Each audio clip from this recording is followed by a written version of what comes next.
third day of the monsoon session, but once again the proceedings began with an uproar from the opposition side over the Manipur issue.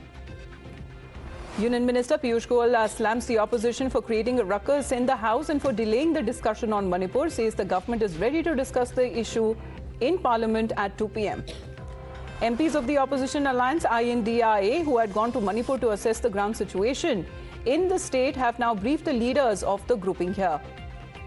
The floor leaders of the opposition alliance INDIA holding a meeting at the Congress Parliamentary Party office to discuss the strategy for the floor of the House. Opposition parties again reiterate their demand, asking the Prime Minister to speak on the Manipur issue in Parliament. Congress leader and MP Adhir Ranjan Chaudhary asked the BJP to visit Manipur and take stock of the ground situation, saying that there is an urgent need to analyse the situation. Union Minister Anurag Thakur takes a swipe at the opposition alliance for creating a ruckus in the House for another day, saying the opposition must take part in the discussion over Manipur and stop politicising the issue. The INDIA party's floor leaders to meet the Rajya Sabha chairman Jagdeep Dhankar and the Lok Sabha speaker Om Birla as they demand the MP's delegation who visited Manipur should be allowed to speak in their respective house to tell the ground reality. The Supreme Court hears the plea filed by two other women seen when it comes to in Manipur, survivors who have been now seeking a probe by an independent IG-ranked police official, the transfer of trial outside the court and the state and the security also for themselves. Centre had made a big statement before the Supreme Court in the Manipur viral video case, saying that there is no issue if the top court wants to monitor the probe itself.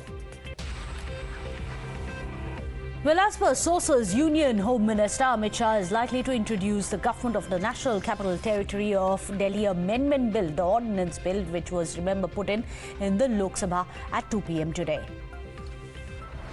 Aam Aadmi Party has issued a 3-line whip to all its Rajya Sabha MPs to be present in the House from 31st of July to the 4th of August to support the party's stand on the Delhi Ordinance. Well, BRS has issued a whip to its party MPs to vote against the ordinance bill, which is going to be brought in by the centre to replace the ordinance on Delhi services. Well, amid the legal tussle over Gyanvapi, big statement coming in from UP Chief Minister Yogi Adityanath. He speaks of the holy trident found in the Gyanvapi, further urges Muslim community to come forward and correct a historic wrong. AIMIM leader Waris Pathan raises objections to UP Chief Minister's statement on Gyanvapi, says Yogi is undermining the judiciary. BJP MP Manoj Tiwari speaks on Places of Worship Act, says that it is against the fundamental spirit of the Constitution. Hindu side petitioner Sita Sahu claims proof of Hindu Astha in Gyanvapi complex, says there is evidence that the temple existed in the Gyanvapi complex. RPF constable fires upon ASI inside Mumbai-Jaipur Express. 4 including 3 passengers and 1 ASI have been killed in the incident. Well, the accused attacker, Chetan Kumar, has been arrested by the railway police. The murder weapon has also been seized by the cops. He was taken to the Borivali police station. In an official statement over the incident, RPF officer has said that the accused constable is aggressive in nature, that he lost his temper and started firing indiscriminately. As per sources, the constable was upset over his transfer. Well, Western Railways has announced 15 lakh ex gratia to the next of kin of ASI Tikaram Meena, who was shot dead by an RPF constable, CT Chetan, on Jaipur-Mumbai train. Well, the Railways has formed a high-level committee to investigate the Jaipur-Mumbai Express firing incident. Sharad Pawar set to felicitate Prime Minister Modi with Lokmanya Tilak Award as his allies and party push back and want him to back out.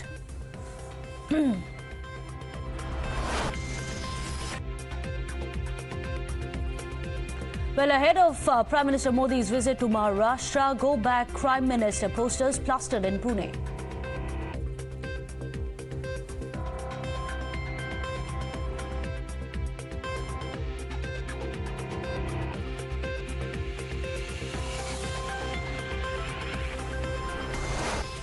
Well, an IED has been found on the Srinagar National Highway in Baramulla. Successfully has been diffused by the team without causing any damage.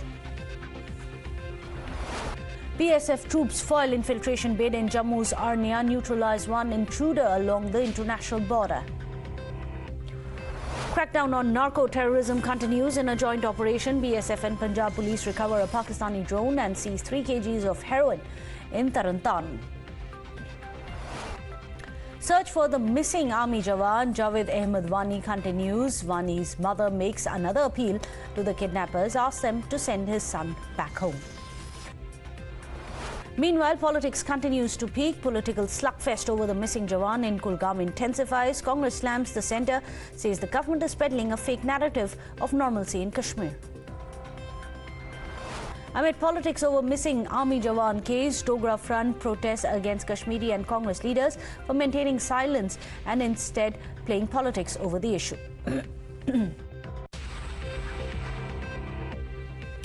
A terrorist identified as Muhammad Farooq has been produced before a court by the SIA. He was arrested from LOC in May along with drugs and a pressure cooker bomb.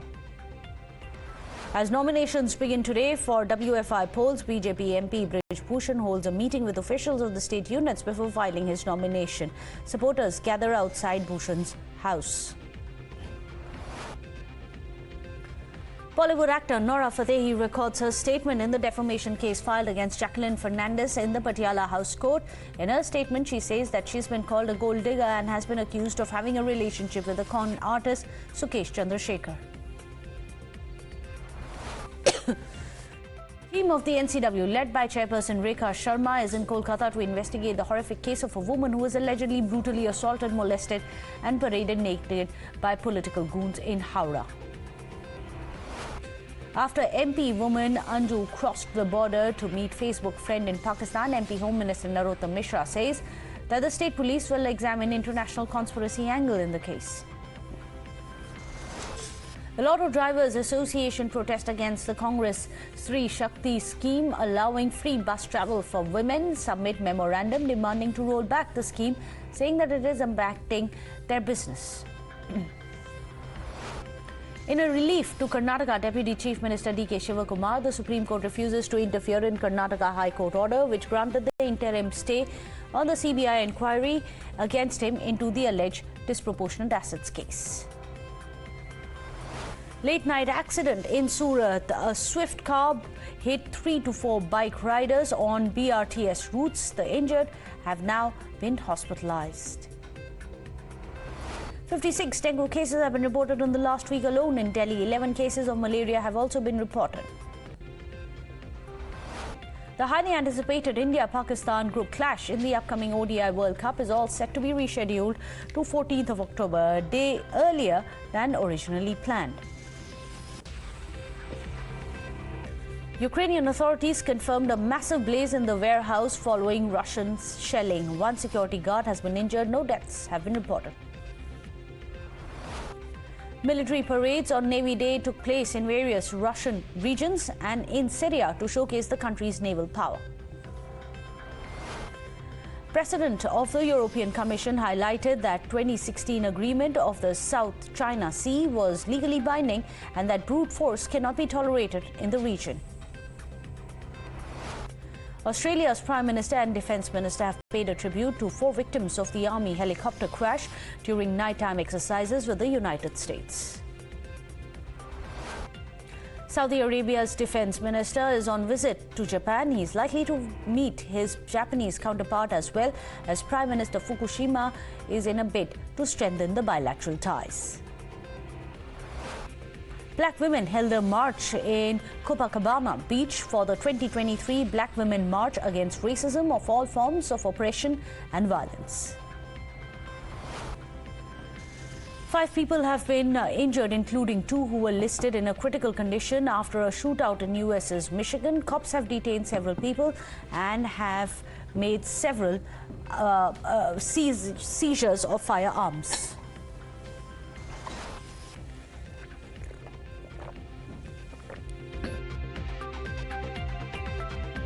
Fighting has raged in Lebanon's largest Palestinian refugee camp near Sidon, killing At least 5 people and wounding 7. UN agency reported 2 children were among those wounded. The operation to tow a fire-damaged cargo vessel to a new location began off the Dutch coast, with 2 tugboats pulling the fermentile highway, which is still smouldering. Northern China remains on the highest alert, and cities including Beijing were swamped with heavy rainfall. Beijing authorities have raised the alert for flooding to the highest level following heavy rains.